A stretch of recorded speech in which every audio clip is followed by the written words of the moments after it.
Just letting you know. So that I can unmask and do my video. There you go. Oh, thanks, man. We bag and board this real quick. Let me.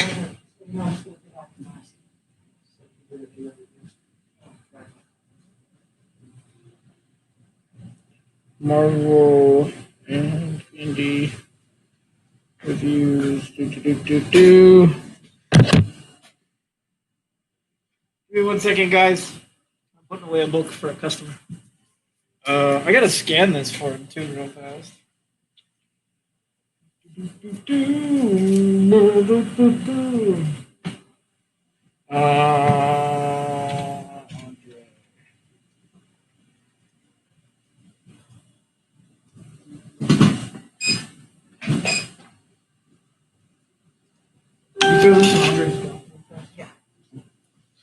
Thanks, man. Oh, let me get this into place. I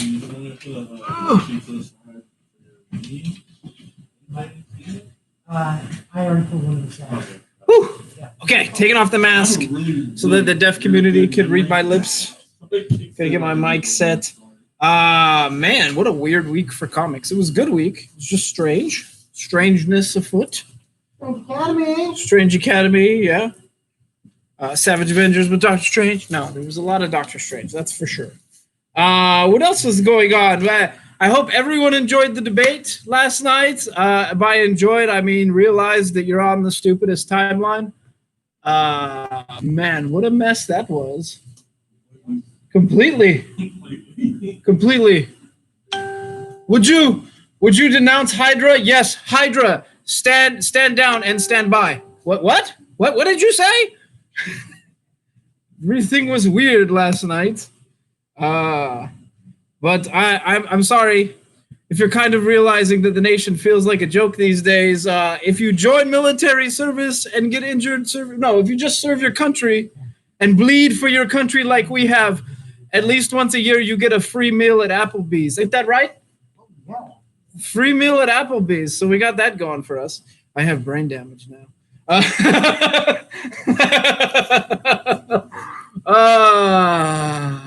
Sorry. It's been a weird week, has it not? It has. But at least we can read comics and celebrate that, celebrate art and celebrate story, and celebrate the fact that we didn't just watch a debate that felt like it crawled out of Transmetropolitan.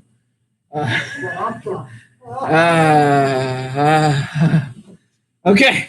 So, first book. I need to move this drink. I know it's nice to have a drink on hand, but I'm gonna get comics wet. Can I move this?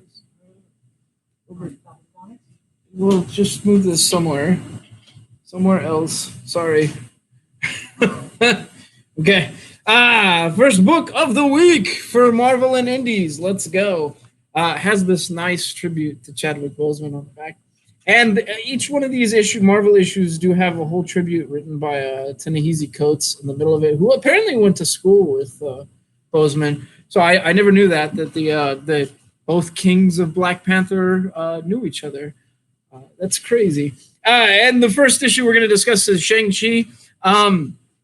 It's a Netflix series that's coming, right? Or is it a movie? It's a movie. It's a movie.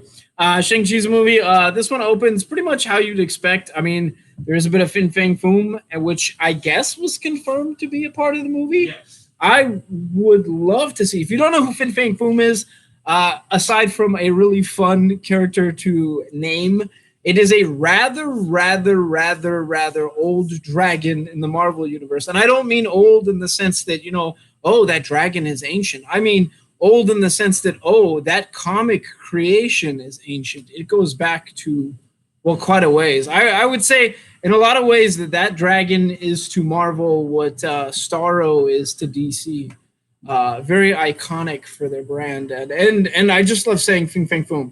So let's use him more and all stuff. But Shang-Chi, was it good? Yes, it was good. I will say the art, I was kind of on the fence about the art for some reason.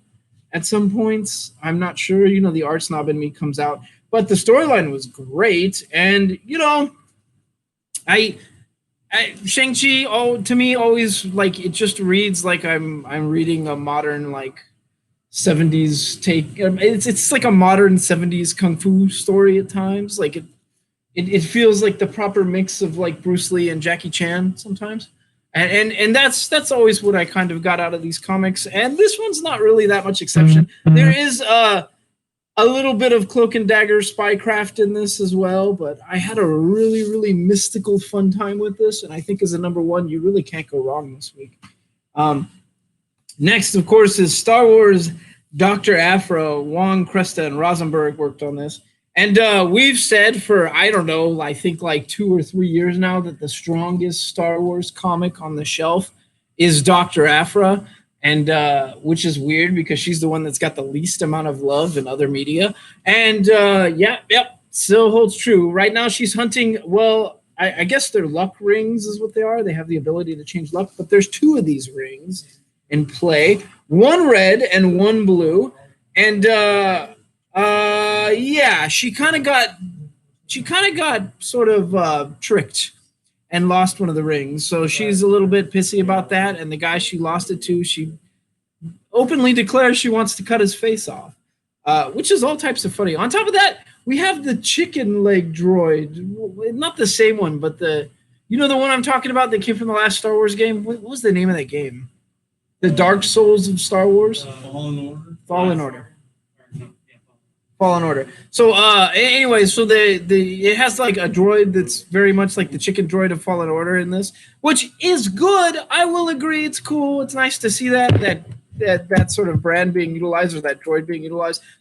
My problem is the droids that should be hanging out with Dr. Aphra are 000 and what was the other one called? I can't remember. But essentially the Sith evil versions of C-3PO and R2-D2, those are the best droids to be hanging out with Dr. Aphra. So while this is cool, and I'm okay with this new Dr. Aphra run, I really want those droids back. That's all I'm going to say. Good issue. Would recommend. So, yeah, we'll have it on our shelves. Next is Stranger Things, issue number 1. And this, of course, is Science Camp. And let's... with Stranger Things, you're going to get a dash of D&D, and that is definitely here. But usually we get a bit of Spielberg sci-fi, and in this one it feels less like Spielberg and more like a slasher flick. It has a very Friday the 13th feel, is what I'm going to say. So I'm super intrigued to see where this goes. And I just noticed the back says Stranger Things Zombie Boys Never Say Die. So is that a Goonies zombie reference? That's weird. So another they're just going all out with the Stranger Things brand. The art in this book was pretty good. I liked most of the book, but I didn't like how Dustin was drawn. It's just a bit strange. Stranger Things. But I will say that even though I don't like how the main character of the story is drawn, I did like most of the art. And clearly, now that I've noticed the mask, yeah, that's kind of a Halloween sort of Jason crossover mask with the sleepaway camp type stuff. So I'm excited to see where this goes. But it's a Stranger Things book. It's weird to take a slasher thing and combine it with Stranger Things, isn't it? Because like this appeals to kids too. So I get a little weird with it. But I will say it was all right. I want to know more. Next is Savage Avengers issue number 12. And yeah, Kulan Gath has taken the Savage Avengers for a ride. And I can never remember this dude's name. This guy right here, the primordial evil magic. Oh God, not Jarro. It's not Kulan Gath. No, not Jarro. I can never remember his name, and I know his name too, but he's in play. Anyways, and right now it's Doctor Strange and Elektra are hanging out. Hanging out in the biblical sense is how this book opens. And really it's sort of picked up on the fact that, everyone got duped by Kulan Gath, and Kulan Gath has been eating sorcerers for years, and that's how he's gained his power. Meanwhile, in this issue, Conan will also gain power by devouring peanut butter for the first time. Which is all types of awesome. I honestly, I love Conan being in the Marvel universe. It just, I don't know how they made it work so well, but it really works.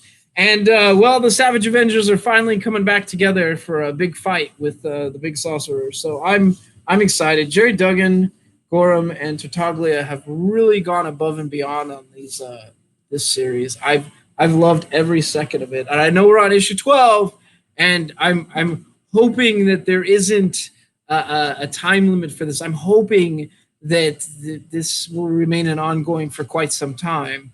But man, because it's so good. So we'll have it on our shelves. Come pick it up. Next is Fantastic Four, number 24. Okay, so what do we have in here? Well, Johnny Storm's got a problem in that Bobby Drake, Iceman, was at one point a member of the Fantastic Four, and Fire and Ice have got to have an argument because they're fire and ice. So that's kind of the setup. It's also Franklin's been sneaking off to Krakoa to get his ear pierced, and the family doesn't like that. So there's that. And okay, that story's it was very Fantastic Four family-ish, and I didn't hate it. But what I didn't love is that there's a Donny Cates, Greg Land Thor series tied to the end of this episode that involves Thor and Galactus going to the magical land of Fortnite. Put a gun in my mouth. Can you tell I don't like Fortnite? Anyways, so that happened. That's weird, seeing Thor with hanging out with Fortnite. But it is what it is. So you get that at the end of this issue. So if you really like Fortnite, come pick up this issue of Fantastic Four. It's something. Okay, on to the next thing. Oh boy. Okay. Next is well, it's X Factor number 4, or X of Swords tie-in. I really love these X of Swords banners on. You know what it makes me feel like? It makes me feel like the Rebirth banners that we saw, and every time you saw like a Rebirth banner, you're like, oh, I'm buying that. Rebirth, hell yeah. And that's every time I see these X of Swords banners, I want to just like snatch them up. And I think they're the same color blue too. I hope you guys read our sign because I'm not wearing a mask because I'm kind of live streaming right now. So, okay. So just letting you know. Anyways, so this X of Swords issue, as far as the X of Swords stuff is concerned, we saw the last time that wow, really loud. Okay, we saw last time that there were a couple of they pretty much made a foray into Arkoa and tried to get Krakoa to send a team in there to sort of help the mutants that were trapped on the other side. And when they got over there, they found that, well, they'd been betrayed by Apocalypse's kids, which is all types of a problem. And Apocalypse himself was injured, and some of the other mutants were injured, and they're kind of finding that dying in that land means they might not be able to resurrect properly back on Krakoa, which is all types of a problem. Meanwhile, they're getting ready to assemble the swords for a grand arena fight, and I'm still not sure what any of that means. Are you?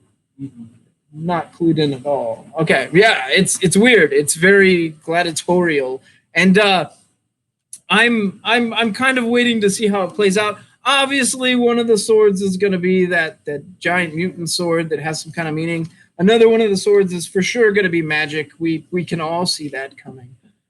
So yeah, I'm excited. I'm still not sure what it means, but the way Hickman sort of pulls back the layers on things, I'm sure it's going to be mind-blowing when we get there. This one, though, is Williams, Gomez, and Silva.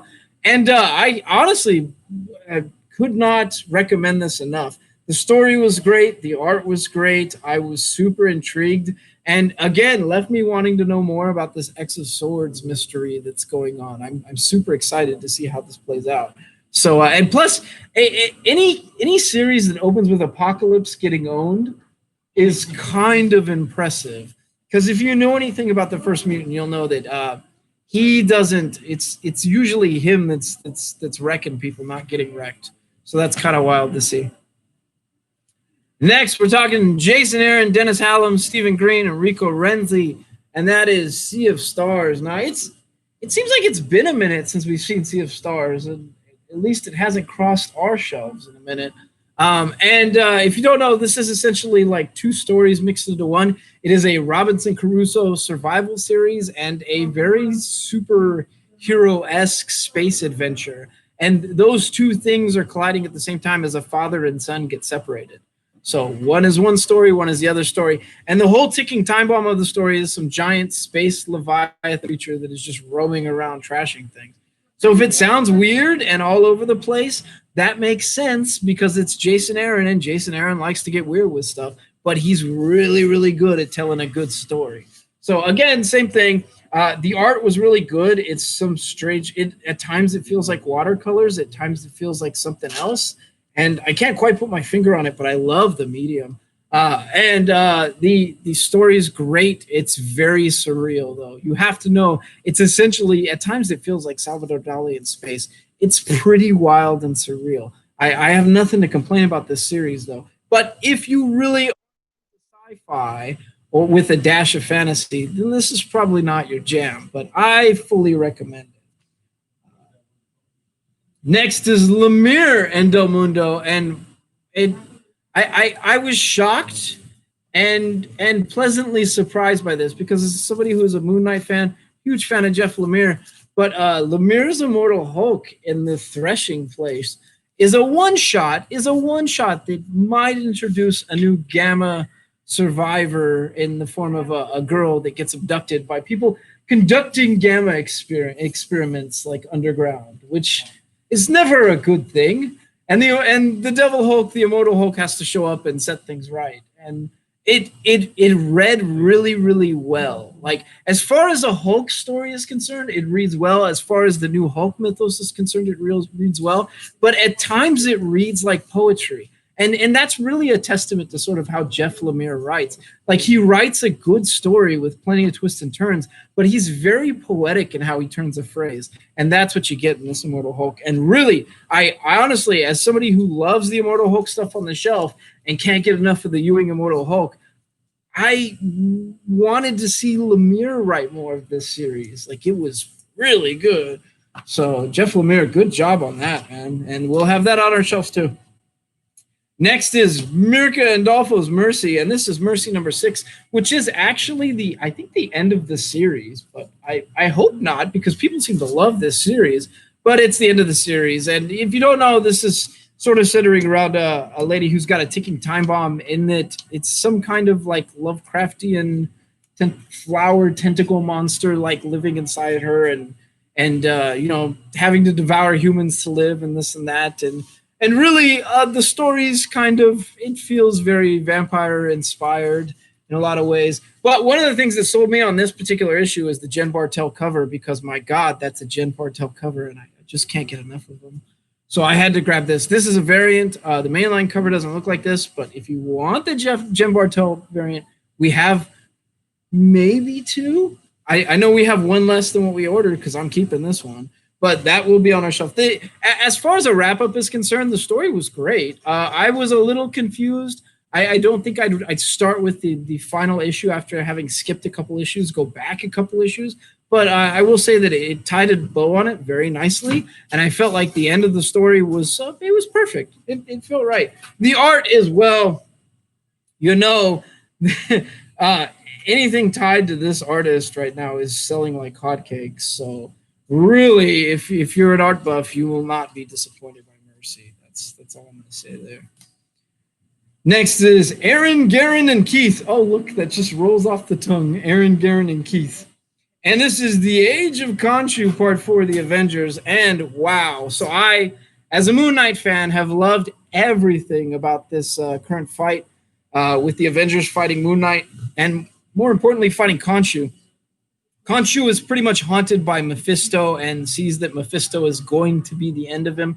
So in doing so, has taken over all of time and reformed the entire universe in his image. which is a real problem because when a moon god brings a bunch of moons into the same universe, he's kind of super powered then. So Moon Knight has to accept the fact that, well, he's been along for the ride, but he's had to betray a lot of people that he called friends, and that may or may not be good for him. And all of this has been building to a fight with Black Panther, which Cam will not be disappointed in, as Cam is a huge Black Panther fan. I am a huge Moon Knight fan, and I think that for both of us, this is probably the best way they could have ever handled it. It was great. It was amazing. It kind of blew my mind. I will say the way the scenes are written, they're both filled with action and plenty of comedy, which is a very Moon Knight thing to do too. I loved it. I loved it. I loved it. Plus, I want to know where they're going to go with this because you'll see. They're kind of changing some of the mythos, is all I'm going to say. So it's kind of pivotal. Pivotal. So if you are a Moon Knight fan or an Avengers fan, you should probably be on board with this series like 3 issues ago. But I would also recommend picking this up if you haven't because it's kind of a landmark issue for us. Next is a book that people keep talking about endlessly, and now I can kind of see why. This is the Department of Truth, United States of America, image number 1 for Department. It's Department of Truth number 1. And I will say that we can't talk about number 1s without spoiling a bit of the book, and that's always a problem. But there's no other way to talk about it. So I will tell you, the art is great. The art was amazing. Honestly, I have to ask if the artist is not the same one that worked on Pearl, because that's what it feels like at times. James Tynion the fourth, Martin Simmons, so it's not. But man, the art was just—it felt like watercolors mixed with computer generated stuff, and it felt perfect. It was very chaotic and it was wild looking, and that's what you wanted from the story. Now, the story centers around conspiracies or the belief in conspiracies, and how if enough people believe in a conspiracy, they kind of shapes reality around it, and that's a problem. So there is a department that feels very what am I gonna say?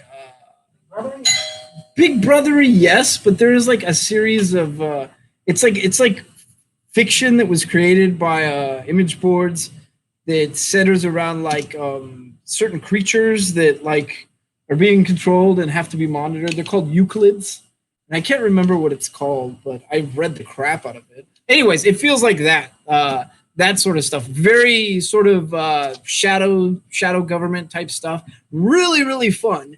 Really fun. The twist I didn't expect at the end, and am super intrigued. I might even sub to this series with how good it was.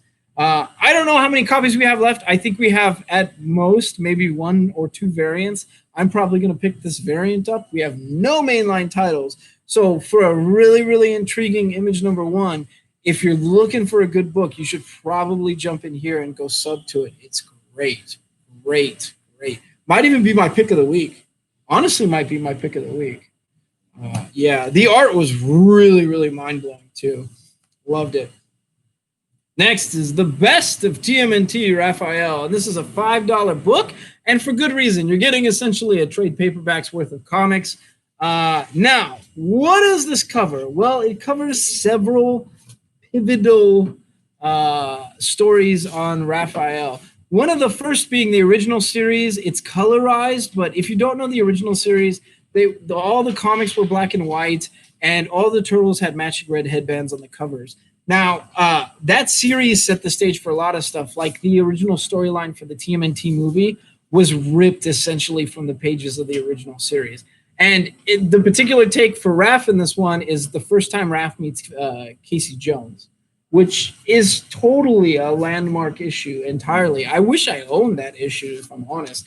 It also centers around Raph meeting Olopix for the first time. And the third story, I think, is a Raph story before the War of the Clans that happened recently, the City at War. So it's a bunch of good stories, really, really good stories, colorized and sort of redone and really done like a lot of justice. On top of that, the paper itself it feels super high quality. Like they're going for a series collector edition type issue here. So I really wouldn't pass on it if you're even remotely interested in TMNT, or you're looking forward to TMNT Ronin, which we hear so many people like coming in and asking us about. You should probably pick this up as a warm up. It's great. Next is, well, the cover is Doyle Dormammu, and that, of course, is Strange Academy, issue number 3. This is Scotty Young, Humberto Ramos, and Edgar Delgado. And wow. Every time I pick up one of these Strange Academy books, I'm blown away by the art. Like, I don't... Who is the artist on this again? Oh. Artist is Humberto Ramos. That makes sense. And then Scotty Young's on the project writing it. It's such good art. The story's fun. I mean, it's essentially like, wow, magic school, but ran by Doctor Strange and a few other heroes and other villains, like Brother Voodoo's there. And I'm trying to think of who the villains are. But they're all sort of teaching the next generation magic. And it's fun. It's fun. You just have all these people that are sort of loosely tied to the other characters and kids of the other characters. There's a couple Asgardians there, and there's Dormammu's kid who's on the cover of this issue. And in this particular issue, they decide they're going to go hang out in New Orleans. And, well, I'm sorry, but the French Quarter is a very haunted and magical place, too, and they're going to find that out. So I had a really, really good time with this issue.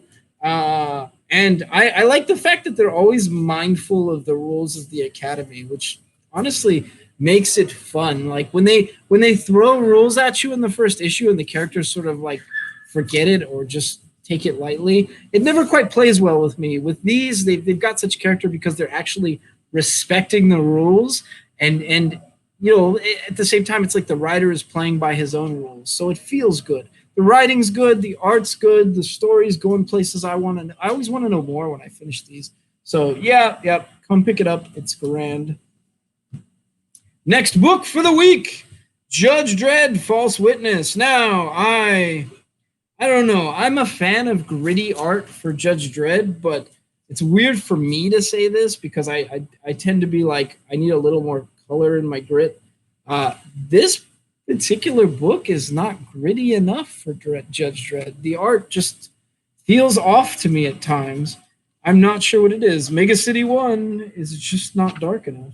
Now, this false witness story has sort of gone back and forth, and pretty much they're chasing a kid, trying to find him. And that kid, at one point in this issue, jacks a judge's cycle, which you don't.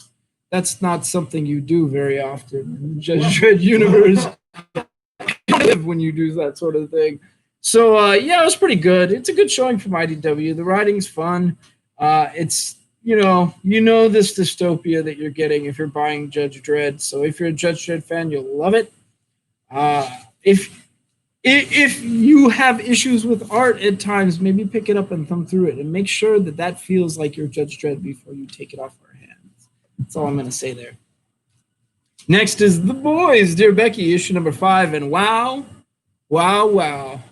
So many things to gush about with The Boys. With the series...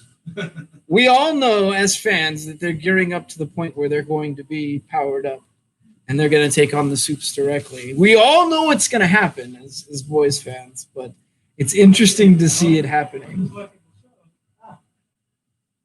It's in the comics. It's in the comics, man. It's like, well, I'm sorry, but that spoiler is a decade old, man. So... Anyway, so yeah, we all know that they're going there eventually. Meanwhile, this Dear Becky stuff, it feels at times like they're rehashing the old series into new ways. Because I mean, we've never really gone over Butcher's previous relationship with Becky, but she's always sort of been in the background. Like he's clearly haunted by everything that happened. Which, if you don't know, it plays out completely different from the show as far as that's concerned. Yeah. Way different. But meanwhile, Huey is trying to avoid the fact that he's sort of interested in this book that was sent to him, which is essentially Butcher's diary. Meanwhile, Butcher is dealing with, well, a Thor knockoff and trying to spy on Stormfront, who is, again, very different in the show. for a lot of reasons. Anyways, so this whole Dear Becky series has been amazing. I've laughed most of the way through it, and it feels like the old Garth Ennis stuff. It really feels like the early Garth Ennis stuff, which is great. That's what I wanted out of this.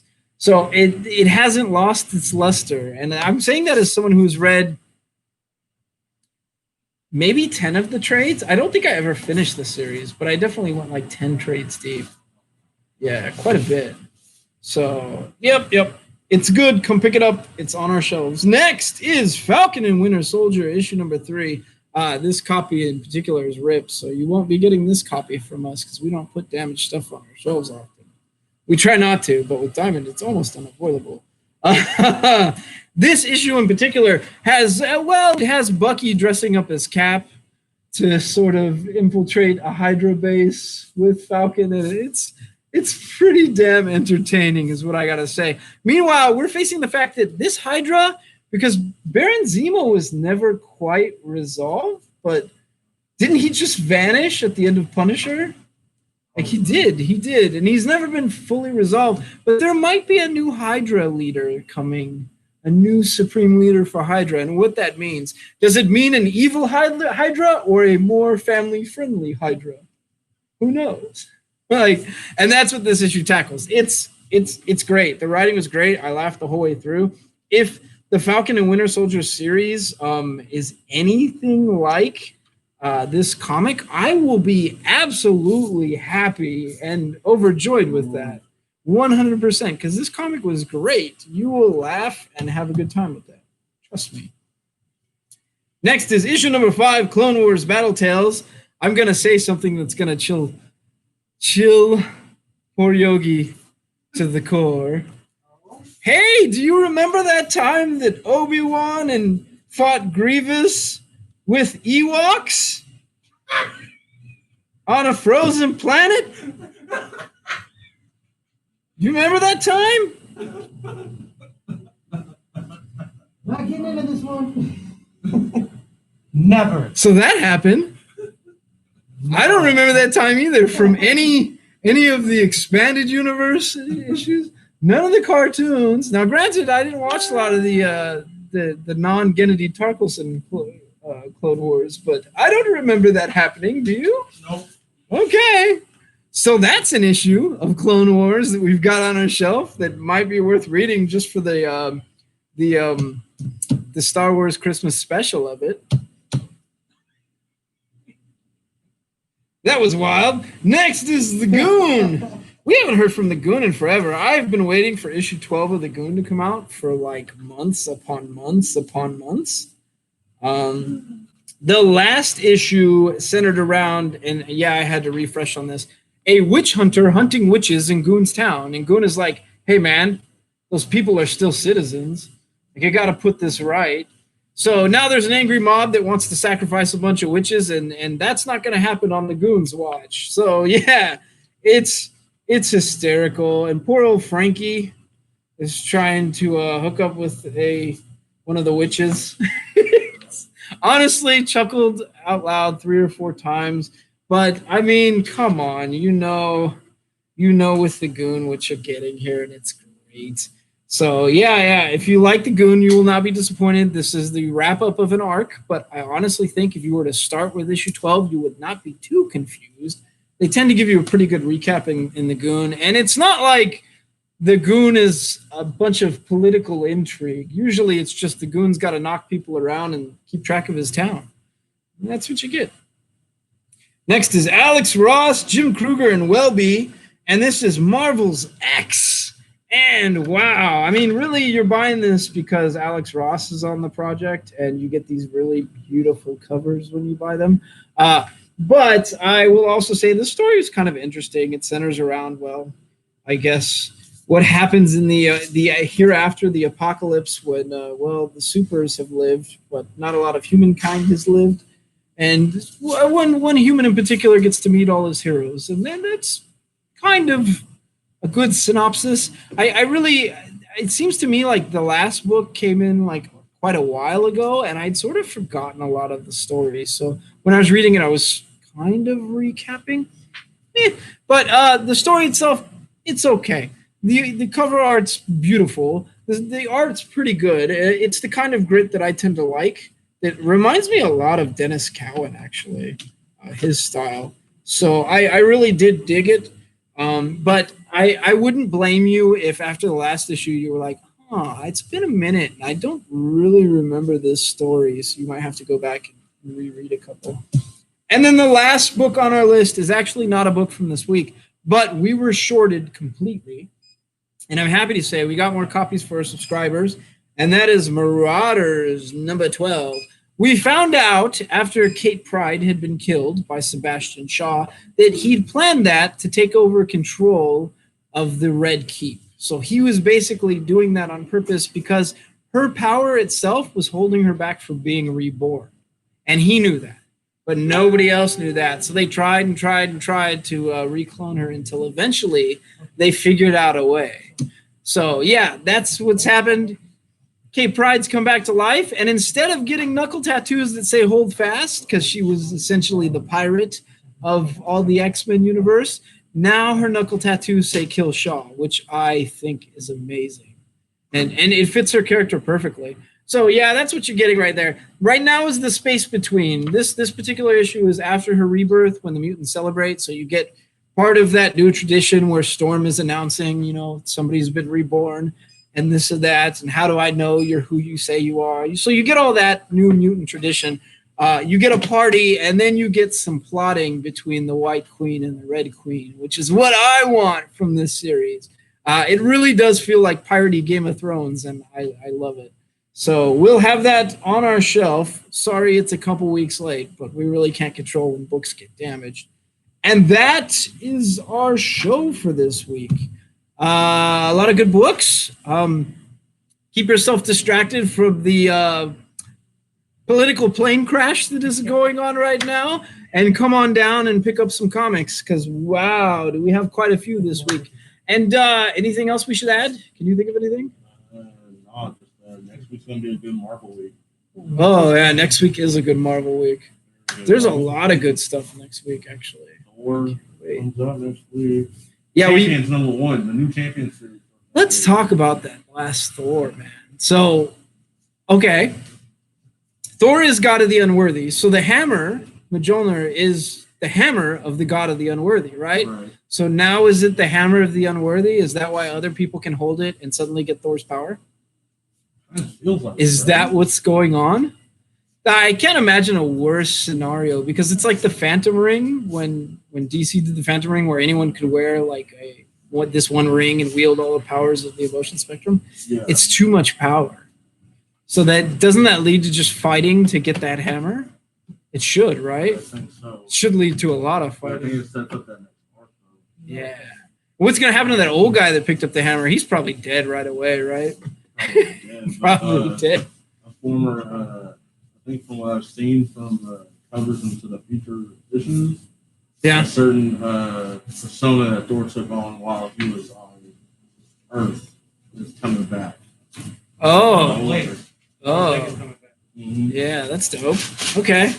So pretty excited for that. We'll have to wait and see how that plays out and how it all ties into the King in Black, because I think everything is tying into the King in Black these days. Ooh, can't wait. Who's at the helm of that? It's Donny Cates, right? Yeah. It better be Donny Cates. Oh, and Stegman. The dream team from Venom is going to be on that. A Marvel dream team, pretty much. Yeah, Jason Aaron. Jason Aaron. You put Jason Aaron at the head of an event, it's usually pretty damn good. Yeah. But, okay, so that's our show for this week. The way you say that, Steve, what did I say? I don't know what I said. Somebody said the way I said it. Let me see. Damn, no, and wait, you own a comic shop? And how do you remember me? Yeah. And yeah, I do own a comic shop with a buddy of mine, my battle buddy back there. He's the other owner. So, yeah, that's our show for this week. That's our reviews for this week. And we did DC yesterday, so expect DC or Marvel on Tuesday, Wednesday at the latest of next week, and then we will be doing game streams pretty much the whole way through. So if you want to watch us play some games, I will probably jump on tonight, and I will most likely be playing Animal Crossing because of the new update dropped. That I'm a nerd for that game. Sorry. So hell yeah! All right, Snackbacks. I'm gonna say goodbye. Goodbye. I gotta end all the streams. Goodbye, Twitch. Maybe I'll end Twitch. Goodbye, YouTube. Goodbye.